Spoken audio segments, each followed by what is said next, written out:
Hello my dear students, welcome back to my YouTube channel, Your English Teacher. I am Ritu Bhandari and today we are going to do only short answer questions of the chapter Discovering Tut, the Saga Continues by A.R. Williams. This is the third chapter in your Hornbill textbook for class 11. The first question, who was Tut? What new name did he take on and why?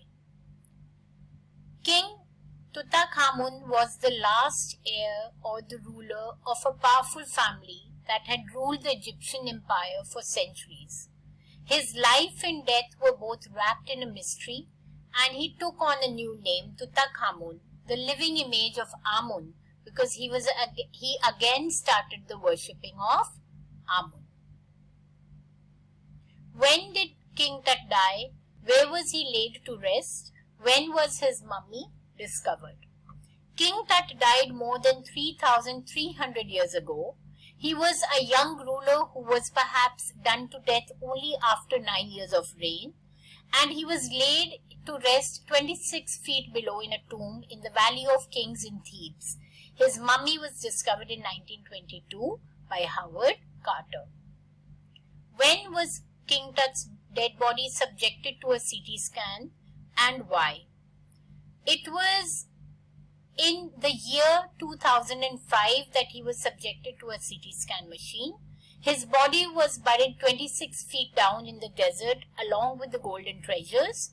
The mummy was discovered and freed from the hardened raisins in 1922, and it was way back in 2005 that they wanted to have a forensic reconstruction of his face and ascertain the cause of his death.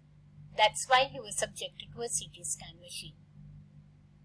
Who were called the pharaohs? Where were they laid to rest? And how many of them embalmed dead bodies have been counted so far? The rulers of Egypt in ancient times were called pharaohs.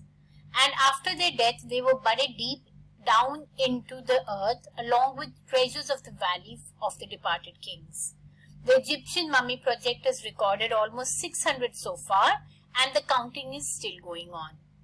What has been the role of Howard Carter in the discovery of King Tut? Howard Carter was a British archaeologist who in 1922 discovered Tut's tomb after years of searching. He took out the richest royal collection along with everyday things like razor, clothes, food, wine. Since Tut was buried in a solid golden coffin, he freed Tut's mummy part from the solidified raisins, and in that process he also damaged it while he was putting it into a wooden casket. What timings formed a part of the funerary treasure recovered from Tut's tomb? It included necklaces and bracelets and rings and sandals, and the inner coffin and the mask all were of pure gold. What did Carter have to do to detach Tut's mummy from the coffin? He had no choice. The mummy was cemented to the bottom of the solid gold coffin, and the resin had become very solid. The hot sun with 149 degrees Celsius, 49 degree Fahrenheit could not even melt it. So chisels were used to cut away the raisins beneath the lumps, but in that process, major joints had been severed.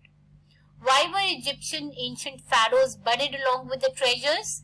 The emperors of the Egyptian ancient times were called pharaohs, and they were very wealthy.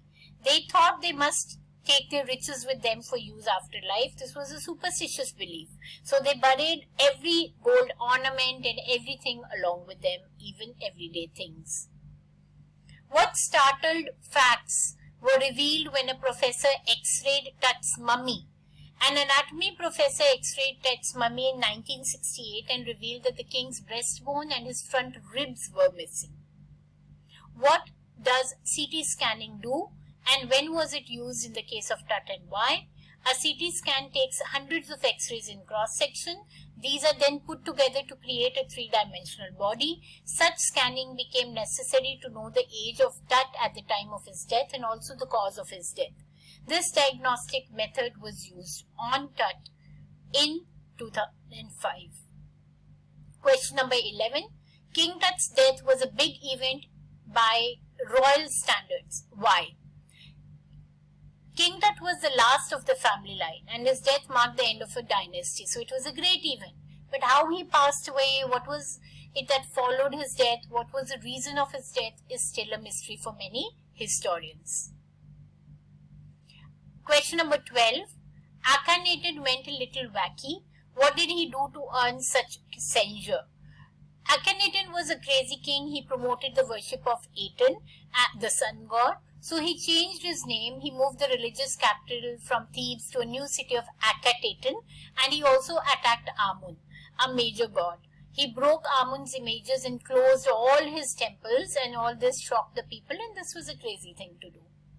How did Tut undo all the whimsical activities of Akhenaten? King Tut, the boy king, soon changed his name to Tutankhamun because he restored the tradition of worshipping god Amun, and he reigned for about 9 years and then died unexpectedly. So I hope, children, you've understood the short answer question, and I hope you visit the next video, which is going to deal with the long answer questions in detail. See you till then. God bless you.